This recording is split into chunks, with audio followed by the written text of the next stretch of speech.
In 2008, two men paid $650,000 to have lunch with Warren Buffett. At that time, Buffett was the world's richest man, also known as the most successful investor in history. But they weren't paying $650,000 for the food. They were paying for access.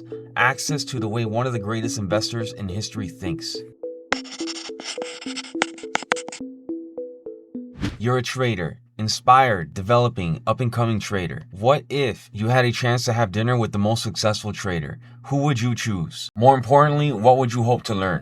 Here's my story. Over the years, as I developed my career in trading, I have been fortunate enough to personally connect with three trading legends who deeply influenced the way I think about trading. Tom Hougaard, Jack Schwager, and Dr. Brett Steenbarger. Maybe you have read their books or seen their podcasts. In this video, I want to share with you the lessons I learned from actually speaking with them, working with them privately, and getting to know how they think. Memorable conversations, plus what I learned from three trading legends.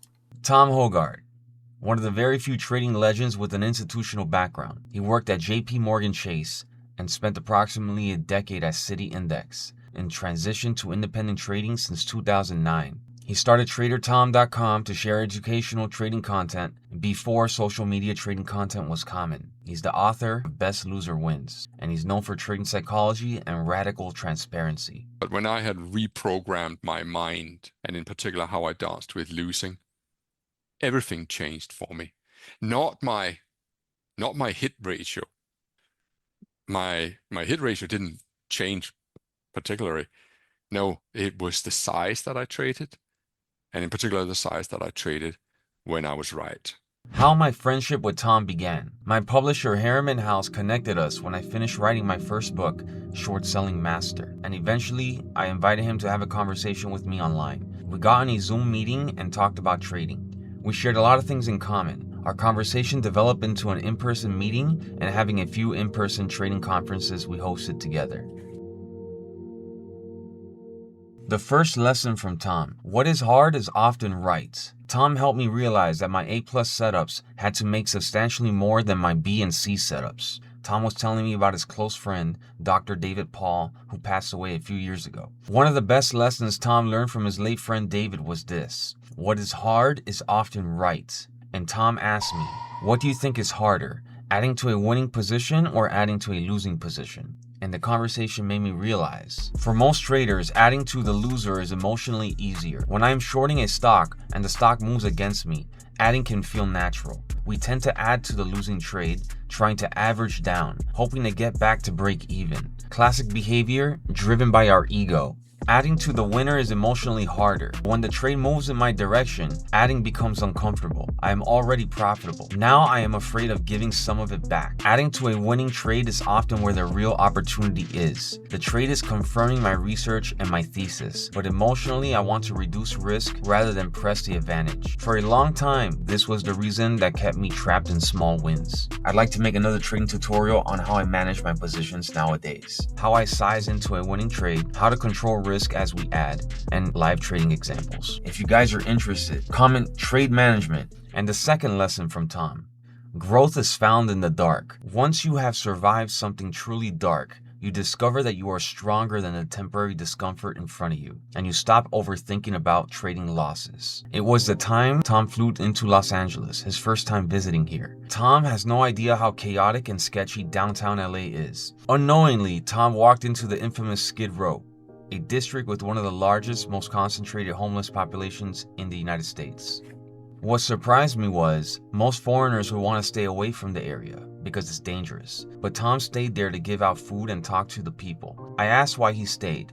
He told me that this is what he believes in. Growth is found by entering the places we would rather avoid. This resonated with my near-death experience. Most people structure their lives around escaping fear. Tom deliberately confronts it. That resonated with me because I have lived through periods that were much darker than a difficult trading day. I'm a brain tumor survivor. I talked about the story in my previous video. I faced the possibility that my life could permanently change. Experiences like that recalibrate you. A large trading loss still hurts. I do not minimize it. But it is not brain surgery. It is not a near-death moment. Once you have survived something truly dark, you discover that you are stronger than the discomfort in front of you.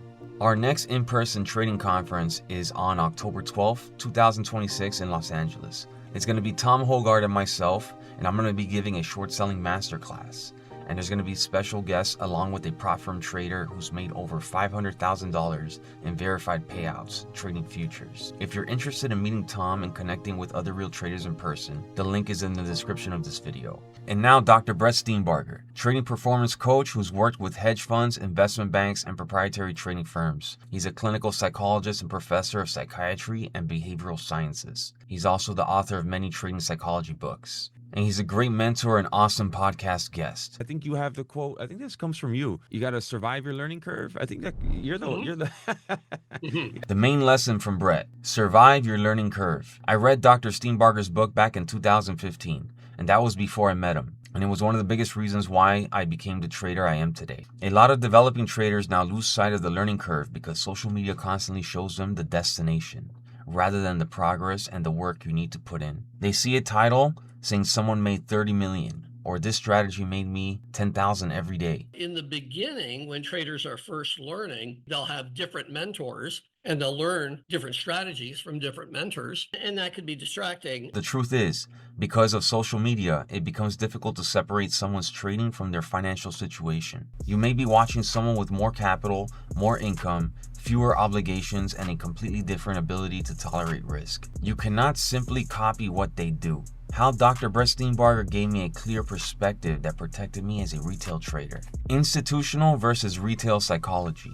Why retail traders face significantly more psychological challenges than institutional traders. So institutional traders, they get paid a salary. So they get paid a salary and they have the firm's money to trade. They're allowed to lose while they learn. So when they get paid a salary, even if they're losing while they're learning, they can still pay their bills, and they have a risk manager. The risk manager's job is to overlook to see if they're following their risk. Now, as opposed to the independent retail trader using their personal savings, personal net worth, no external risk manager, trading losses can affect lifestyle. The personal savings and personal net worth is tied to things like child's tuition, down payment, years of savings, emergency fund, retirement, spouse's trust, and ability to sleep at night. Money already has an emotional purpose. For example, consider someone who does everything responsibly. He studies, saves $25,000. That money can still represent years of work. His mind does not only see buying power, it sees college tuition, a down payment, family security, the consequences of a bad business decision. That natural stress creates an emotional burden that is different from trading an allocation inside a firm on Wall Street. One example that sticks out, when I was starting out, I made a friend in trading that was doing very well at that moment. They were successful in a real estate career before trading, put money aside to be able to learn trading, and was doing very well with trading for a short period in 2021, was having killer time. Then he shorted some of these very small float stocks. One of them he was swinging overnight. And I remember him telling me he couldn't take it anymore. Like, he had just gotten married, couldn't sleep at night. He was trading with a lot of money that took a long time to accumulate. And even though that was money to trade with, when he had one or two of these big losses, he starts to lose his spouse's trust. For retail traders, it's important to acknowledge the psychological realities of independent trading. That's why for retail traders, it's extremely important to trade small. Stay small for long enough to survive your learning curve first. Now that I look back at my learning years, from around 2015 to 2020, I made a crucial decision. I had only a $2,000 account. I could not destroy my financial life with a small account. It gave me time to learn without placing my entire future on every trade. Most trades were executed on paper trading. I was not trying to post huge daily profits.